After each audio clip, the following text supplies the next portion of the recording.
Hi, my name is Richard Crawford, host of Supply and Demand, an enlightening webcast where we delve into the dynamic world of the global supply chain, where we navigate through the complexities, the disruptions, and the innovations that shape this vital network of interconnected businesses. From sourcing raw materials to delivering finished products, we'll uncover the challenges that arise at each stage and explore strategies for optimizing efficiency and sustainability. And each week, we'll highlight and discuss a specific supply chain event. And I'm joined each episode by my co-host and resident supply chain expert, founder and CEO of the Atlas Network, super dad, super husband, super friend, Kareem Kafuri. How are you, buddy? Hey, Richard, how you doing? I'm doing good. What's going on in your world? All good. I came back from Asia last week, which was unbelievable. I hadn't been back there in a few years. Saw my team, saw my offices, spent some good time in Shanghai, right here, and basically just really enjoyed it. And I got a chance to actually go to Hangzhou, China, and go to Alibaba headquarters, where they interviewed me because our company is the first US-based verified supplier of Alibaba. It was really a nice production and setup, and I shot some good information from there too that I'm sure we'll be showing later on at some point also. And it was great. It was great to just be back in China, back in that side of the world. I love Shanghai. It's an amazing city. We went to Shanghai together. Yeah, a long time ago. Yeah, back when I had dark hair. Back when I had hair.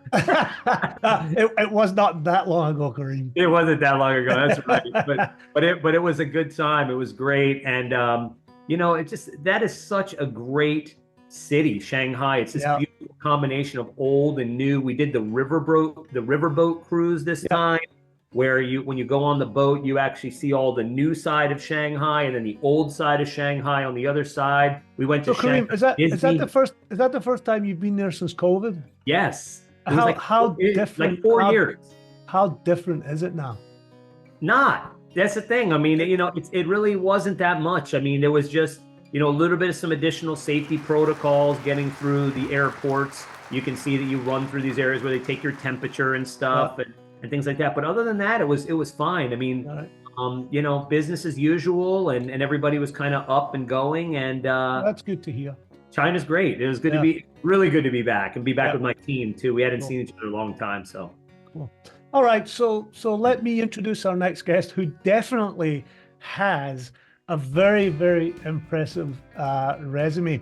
So Dr. Zal Phiroz is an established specialist on marketing segmentation and global supply chain practices within global impact areas, including fast-moving consumer goods and IT industry. And he's held a number of executive and senior management roles, including appointments at Procter & Gamble, and Telus, and is currently a member of faculty at Rady School of Business, the University of California, San Diego. Now, in addition to holding a PhD in hierarchical decision-making patterns for the placement of physical supply chain entities, Dr. Phiroz is a graduate of the University of Windsor's Computer Science program and also holds an MBA in International Finance. He has held faculty appointments at Harvard University, UCLA, the University of Windsor, and is currently regularly invited as a speaker and guest to lecture in supply chain topics. Dr. Phiroz's latest book, entitled Perspectives of Supply Chain Competitiveness, a handbook, was released in June 2020. Dr. Phiroz, welcome to the show.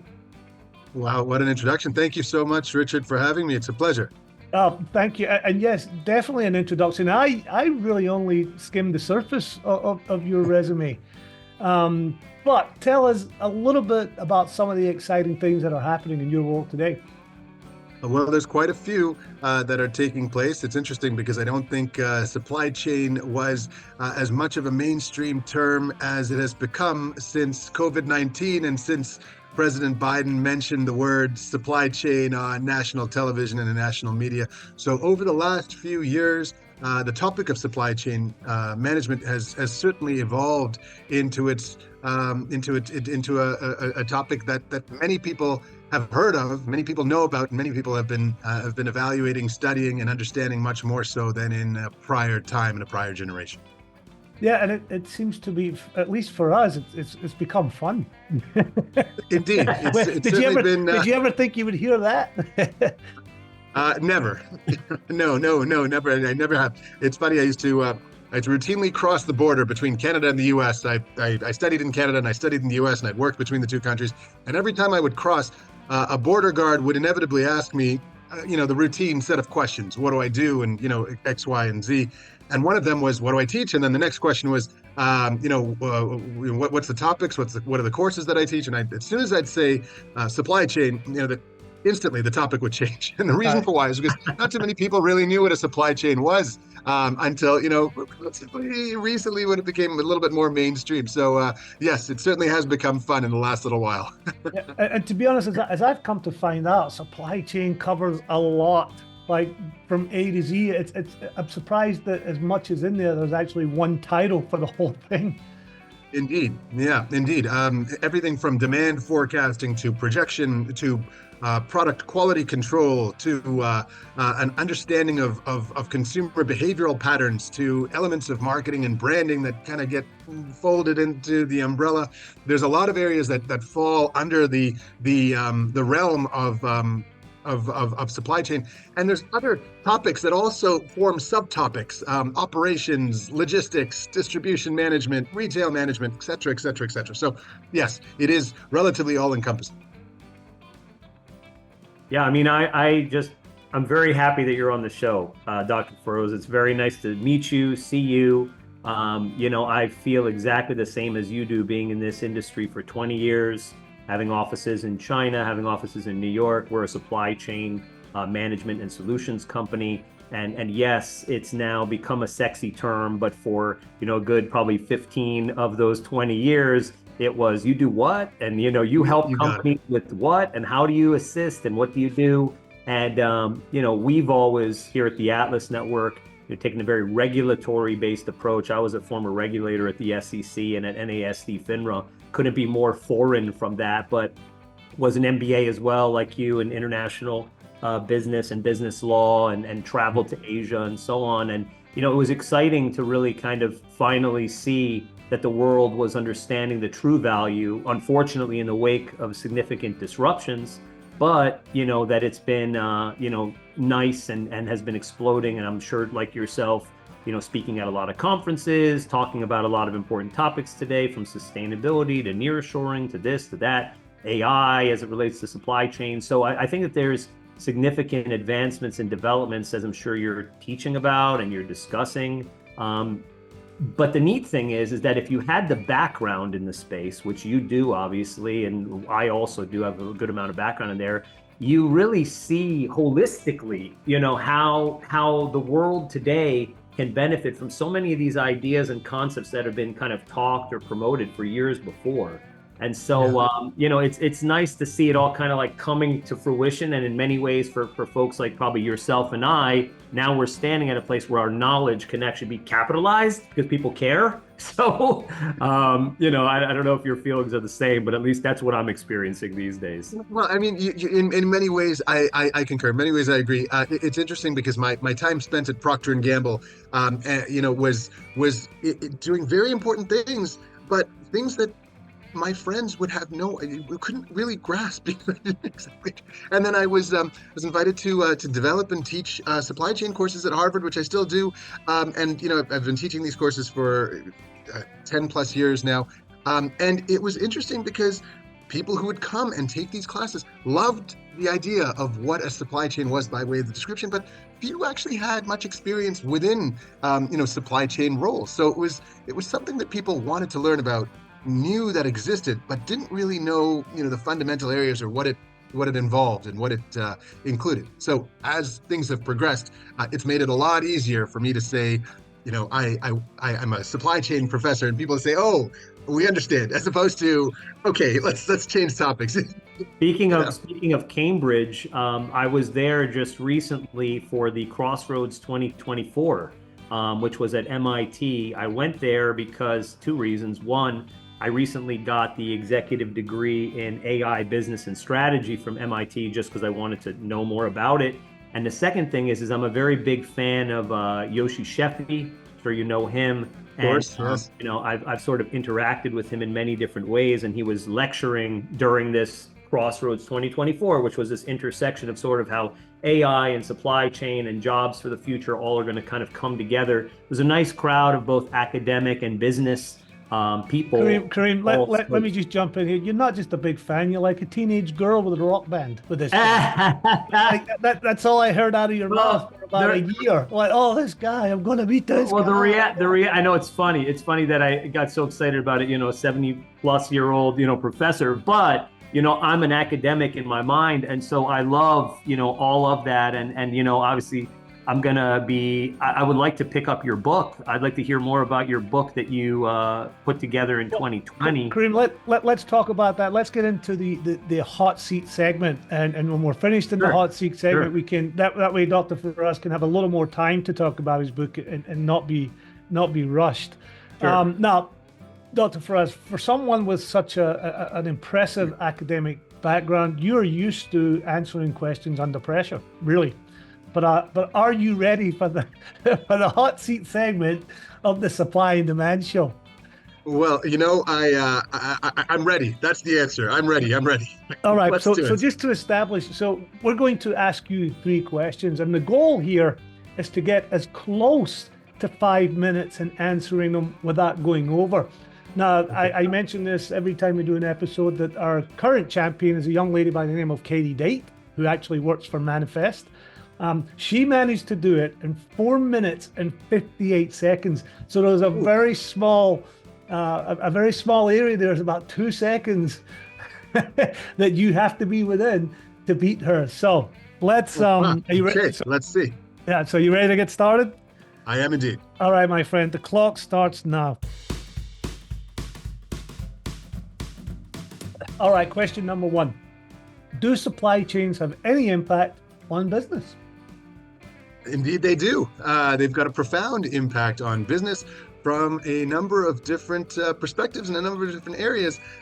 We can start from the supply side, we can go into the manufacturing side, we can go into the quality assurance side, we can go into almost every element of the role business plays in getting a product from the time it's made into the hand of a consumer, and even the second consumer and the third consumer if it's something that can be resold.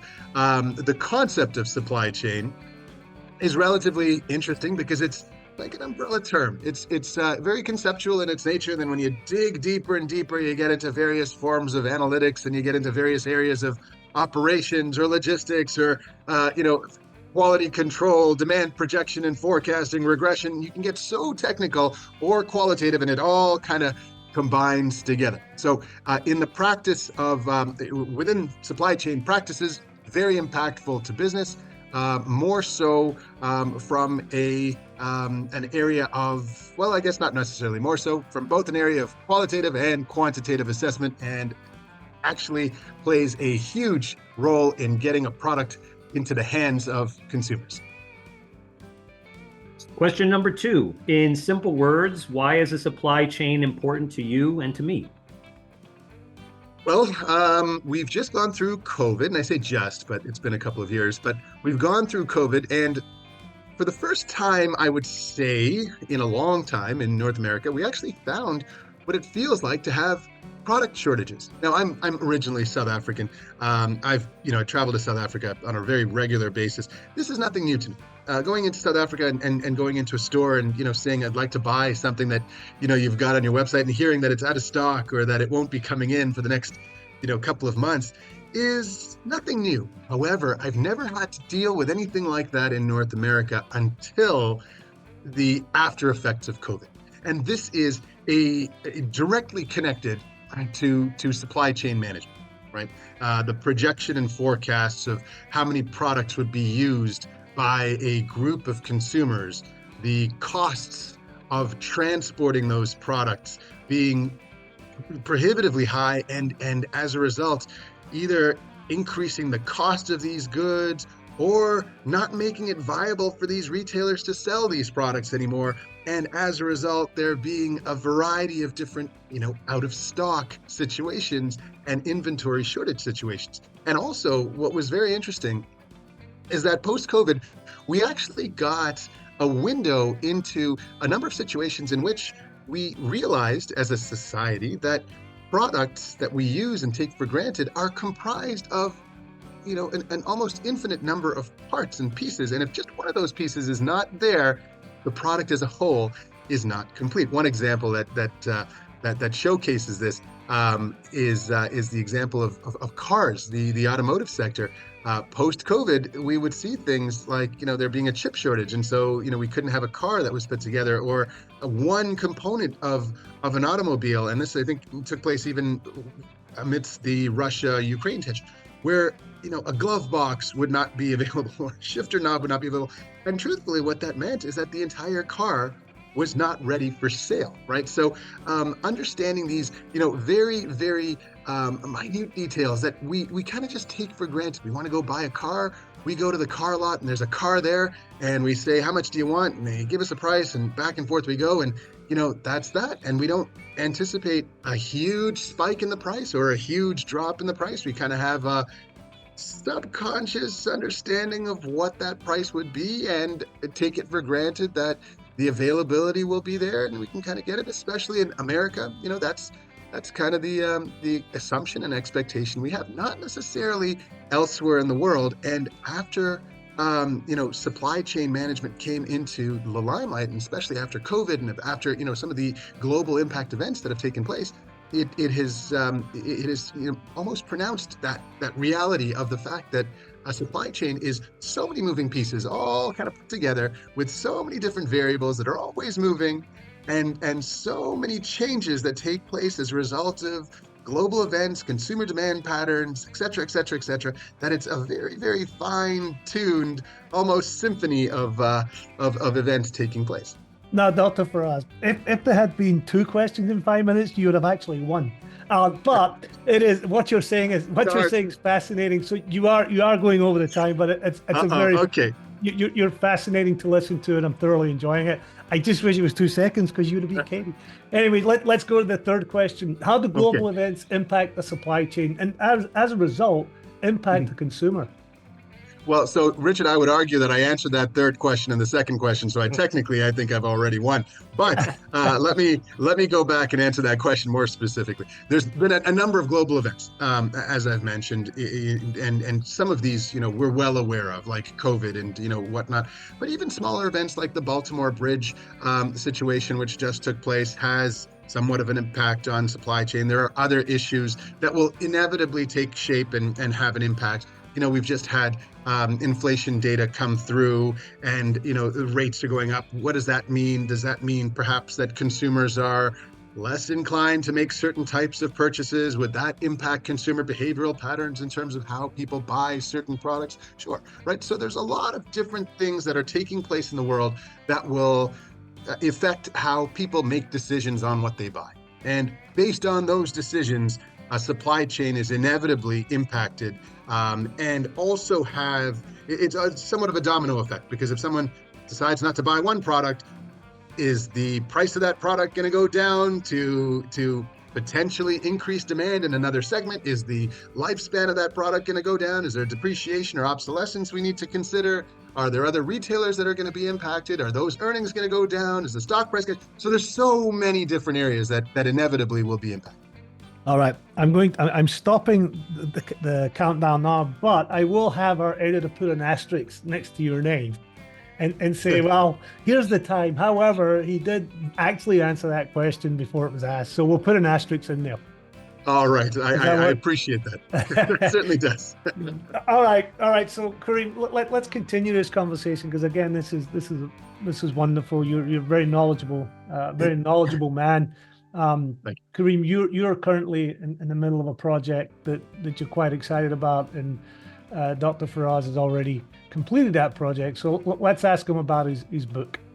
Yeah, absolutely. I would love to hear a little bit more about your book. Obviously, we're going to pick it up and take a read of it. I'm in the middle of doing something similar to writing my own, and just love to hear a little bit about your 2020 release.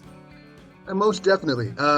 In 2020, actually, as a side, Interestingly enough, you mentioned Yossi Sheffi.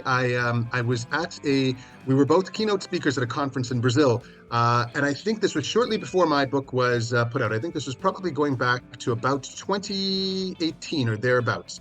And it was interesting because the book that I wrote takes into account a lot of the different perspectives that I've gained from various areas of supply chain that I've been privy to or influenced by, but more so focuses on some of the firsthand knowledge that I have in terms of evaluating a supply chain. And it's designed to be a handbook, so it's not designed to be extraordinarily heavy in terms of theory and extraordinarily heavy in terms of quantitative assessment. It's more so just a complementary text that will allow someone who might be a newcomer to supply chain or someone who wants to evaluate supply chain management from a number of different areas to understand in a very concise manner how to do exactly that. Oh, that's great. No, and it's funny because that's kind of what I'm doing, sort of. Because I've been in the trenches, obviously working through supply chain management for 2 decades, and there's no hair on the top of my head for a reason. Or what I have is very gray, and that's from a lot of war stories along the way, and some really interesting sort of twists and turns that honestly, through practical application, you really get a true sense of what supply chain can be, or breaks down in the ways that it does also, and what that means for customers and sales and real businesses going out of business or not. And the pandemic, as you mentioned earlier on in our conversation, was exactly one of those things that spotlighted just how important to have this process in place is. So I mean, I appreciate that was the focus of your book, and the other side of it is that supply chain management is such a growing field right now. I mean, every university or most of the universities now have significant amount of courses in this, or even developing majors in this. So I see just a significant amount of jobs to come and opportunities in the future, and there's some significant developments here, and there are people that want to just start from the basics. They just want to know the nuts and bolts. How does this thing kind of work? What does it even mean? And then build upon it certain levels of more in-depth knowledge. So I think I'd love to come and audit one of your classes, maybe at Harvard or one of your other things that you're doing. I'm a student, perpetual student, always outside of just doing what I do. But obviously fascinating to have you on the show, and I'm sure hopefully we'll stay in touch. Absolutely. And keep up with each other for sure. I would be honored, and yes, absolutely. It's such a pleasure to be here, and thank you so much for those kind words. It warms my heart to know that there are people like you who are perpetual learners of the field. It is absolutely wonderful to hear, and no, thank you very much for those kind words. It's an absolute honor to be here. Well, you'll be glad to hear, Dr. Phiroz, that you got a grade of an A for this show. It would have been an A+, but you were late coming on and you came up with some excuse about being stuck in an elevator. I know you've gotten that from one of your students. Outside of the dog eating my homework, the elevator one is usually the next one. Number 2. I'll tell you, my students are much more creative than that. Anyway, an A is pretty good, right? So before we go, Dr. Phiroz, tell everybody how they can actually get a hold of you if they needed to. Certainly. So I can be reached by way of I'll give you my personal email address. It is zphiroz@gmail.com. So that's my first initial and my last name at gmail.com, zphiroz@gmail.com. And I'm always very happy to speak to anyone who has any interest in the field and anyone who would like to speak. Okay, Kareem, how can people get a hold of you? Usually the best place for me is LinkedIn. That's where I tend to do a lot of my thought leadership and kind of writing about advancements in the field and things that we're doing these days, or our website, which is theatlasnetwork.com. Fantastic. Let me amend my answer because that sounds even better. Email is fine, but LinkedIn is much better. I should have had Kareem go first there and just followed his lead. That's all right. Seriously, a huge thank you to you, Dr. Phiroz. It's been an absolute pleasure. You're very engaging. very entertaining, and of course, very educational person. So it's been great to have you on. So thank you, ladies and gentlemen, for watching and listening. And just a reminder that each week we'll have a very special guest on to continue our conversation in the fascinating world of the global supply chain. And don't forget to follow our LinkedIn and YouTube pages at the Supply and Demand Show. See you soon.